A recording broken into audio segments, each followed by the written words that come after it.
What was it like the day after the election? Oh, the day after? Well, the normal day after election didn't happen for about 10 days after the election. So the day after the election, we were still working. We were battling that whole day, really almost till 5, 6 o'clock that night before we knew for sure that we had the votes to win. So and nobody had had any sleep that whole night. I may have slept for a couple of hours, but none of the other folks slept at all that night. So it was it was a grueling time, and everybody just went home and was exhausted. And so then after that, everyone presumably slept for a couple days, and then you had to start putting together a government in about 2 months. What did you learn about the job that you didn't know in the process of? Yeah, we never really got to rest too much after the election just because everything that was going on. But then we immediately went into dealing with that and also putting the transition together, which we had already been planning for. I mean, you just have to do that when you're a candidate and you get to the last round. And we had a great team. We had a lot of institutional knowledge that was helping us. And then I had a lot of folks that had worked with me over the years that knew me well, that knew how I wanted to govern and had great familiarity with state government. And that was a big benefit to our transition. So even though we lost a little time after the election, it still went very well. And, we hit the ground running, as you know, on day one.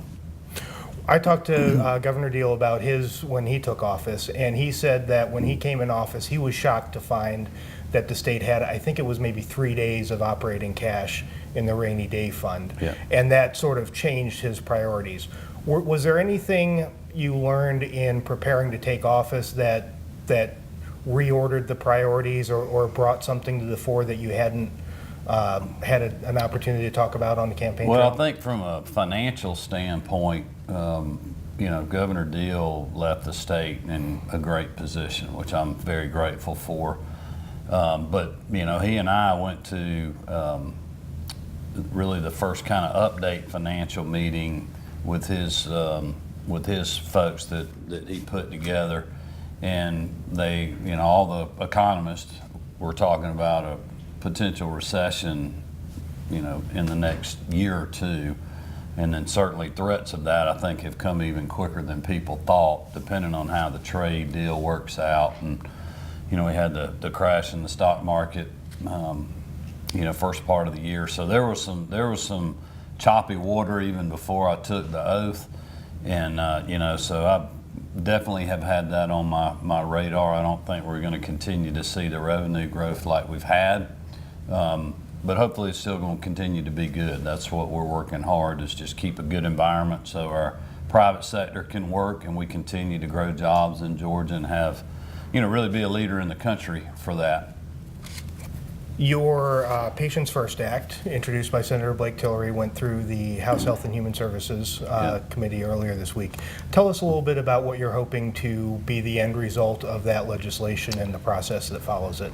Well, it's going to be a bit of a long process, but we're very excited about where we are, the support that we've gotten early on in the legislature. The legislation is going to give me the authority and ability as governor to move forward with a 1115 waiver to really innovate and change the way we're doing business with the current Medicaid program. What we have now is not working, and we need to innovate it and do a better job of it and let people like Grady and others change the delivery system. And I think we're very excited about that. But we're also going to do a 1332 waiver, which will let us work on the private sector side. That's one thing that, quite honestly, the Democrats are not really talking about. They just talk about expanding Medicaid and how much government money we can get, even though we don't have the workforce out there and the healthcare professionals and doctors to provide that service, even if you were to do it and it's a broken program. So I don't want to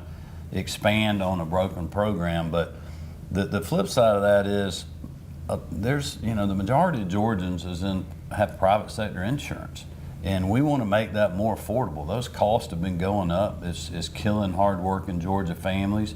It's killing small business people. It's killing working Georgians. And we got to figure out a way to lower costs. And there's been some other states that have done the 1132 waiver that have done that. Indiana is a good example. You do a reinsurance program that the government is in charge of. And that's really what these waivers are all about, is giving us the flexibility to get the waivers and then have a consultant to figure out what is the best ways to have a Georgia-centered health system and Georgia-centered insurance markets that will make healthcare more affordable, more accessible, and have more people that are in the system.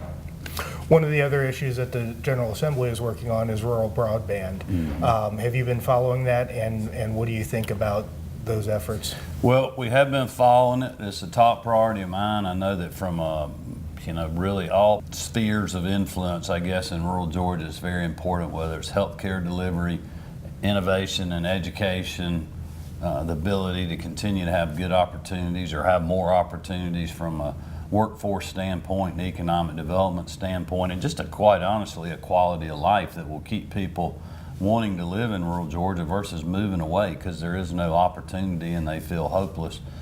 So I'm excited about what the legislature's working on. There's a bill that's moving fairly quickly that we're keeping an eye on and working on in that regards that we're supportive of. But I also think we got to do more on the real rural part of rural broadband, and that's something that we're continuing to dig in and work with the legislature on.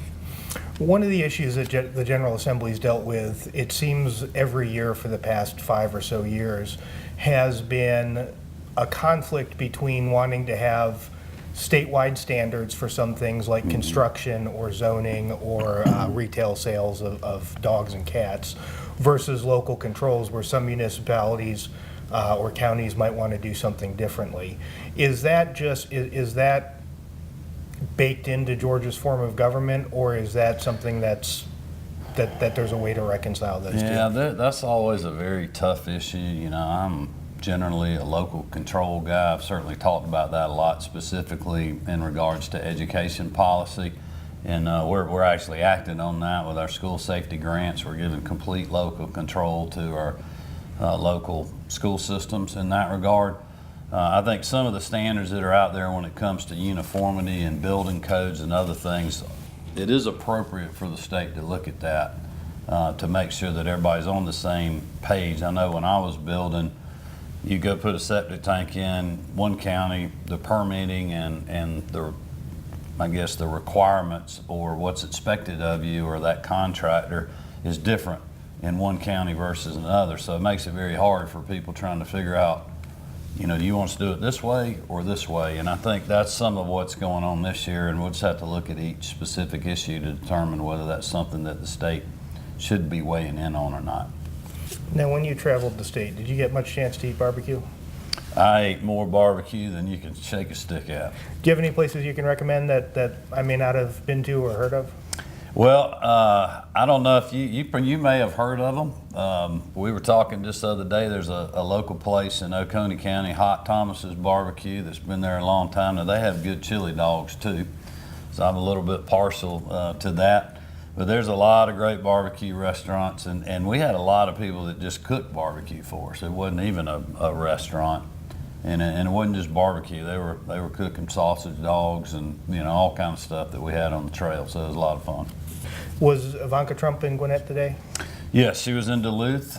We were visiting the training center at UPS, and great program, really state of the art on how they're teaching their drivers, not just driver safety, but it's really focused on their physical well-being as well, on things that you would never think of, like how to get on and how to exit a vehicle, their trucks, and enter them by using the grab bars to take some of the blow off of your knees and ankles, and they have the math on how that adds up and saves the employees over the years, and correct way to lift packages and walk on slippery surfaces, and they do virtual training with their drivers that, you're putting a virtual headset on and they're driving. It's just like playing a video game, but they're actually having to take a test on that. So it's amazing what they're doing, and it's amazing the opportunities that they're providing their employees, and we're certainly glad that they're in Georgia.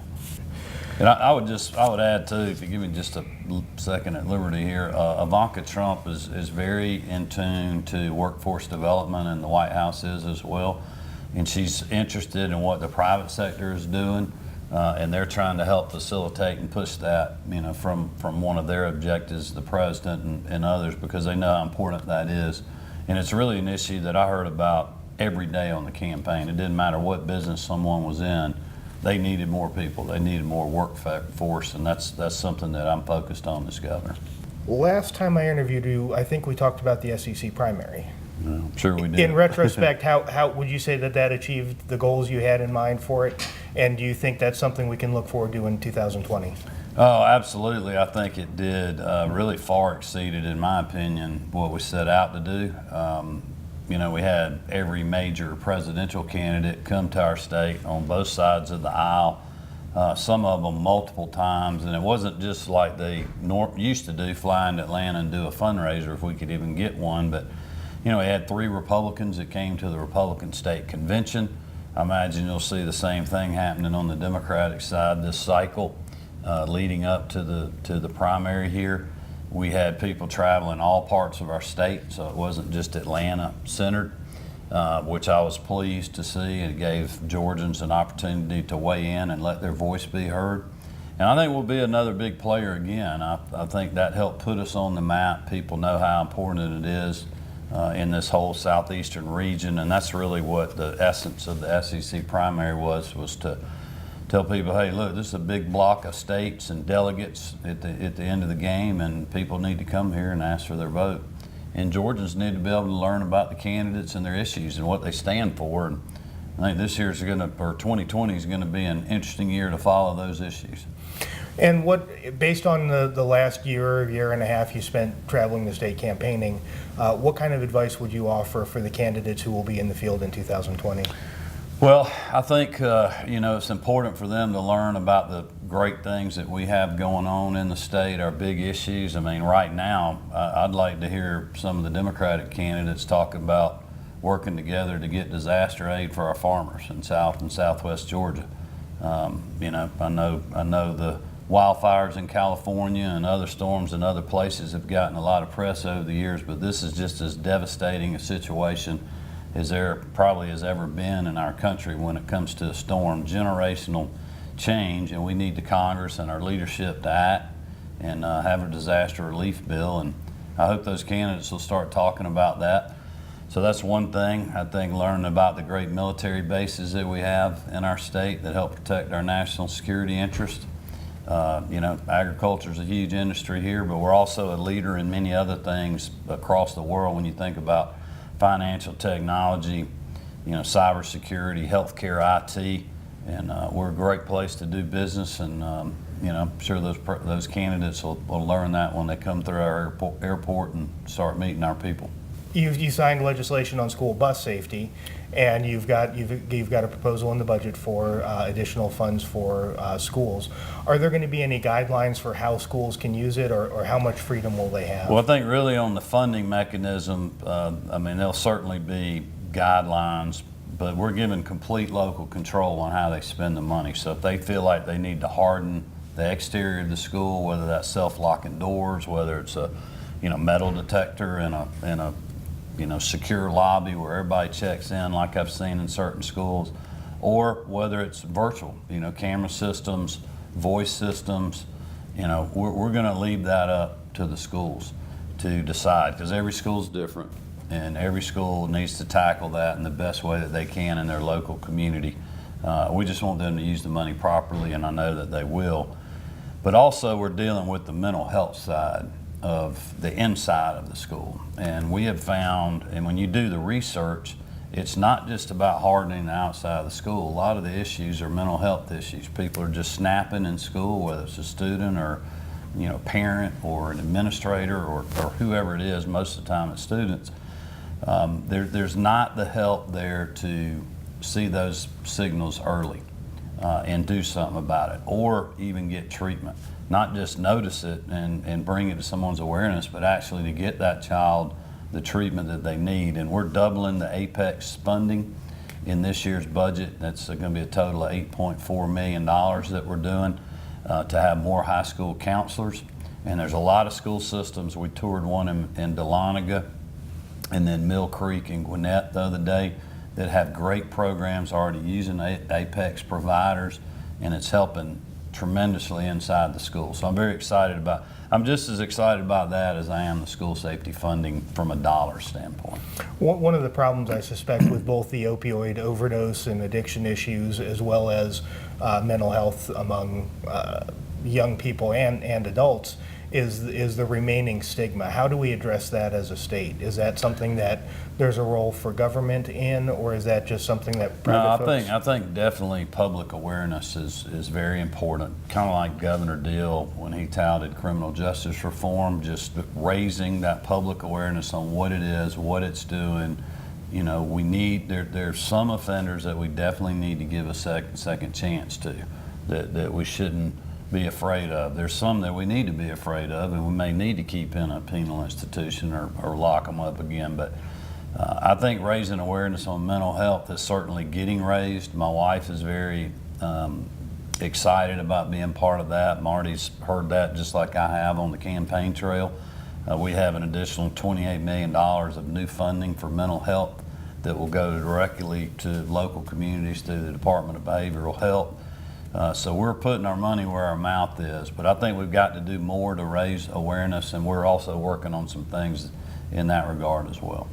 And I know the legislature is as well. We are, having discussions with them about how we all tackle this together.